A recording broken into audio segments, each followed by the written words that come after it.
Fantastic comment వచ్చిందండి. ఇద్దరు ఒకేసారి చచ్చిపోండి అని అంటున్నారు మామిడి మధుసూదన. ఏమండి, నాకు తెలియక అడుగుతున్నాను. మీకు పెళ్ళయి ఉంటుంది కదా, మీకు కూడా పిల్లలు ఉండి ఉంటారు కదా, నీకు కూడా ఒక అమ్మ అయ్య ఉంటారు కదా. వాళ్ళు ఎవరైనా చనిపోవాలని ఇప్పుడు నేను దీవిస్తే నీ మైండ్ ఎలా ఉంటుంది? నీ మైండ్ దబ్బుతుంది, నీ ఇంట్లో వాళ్ళు దెంగుతారు. అయినా వేరే వాడి కామెంట్ రాయడం అంత చులకనగా అంత సరదాగా అనిపిస్తుందా? నీలోగా ఒక ఫ్యామిలీ మెంబర్ ఎవడన్నా పోయాడంటే నీకు ఎంత బాధగా ఉంటుంది. అదే వేరే వాళ్ళ ఫ్యామిలీలో పోతే ఎవరైనా చచ్చిపోతారంటే నీకు అంత సరదాగా ఉంటుందా?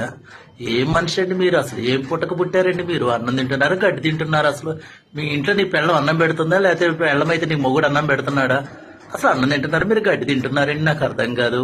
భూమి మీద గుంజలు ఉన్నాయని నోటికి వచ్చినట్టు ఏది మాట్లాడితే అట్లాగండి. సిగ్గు, శరం, లజ్జ అన్నీ ఉండాలి.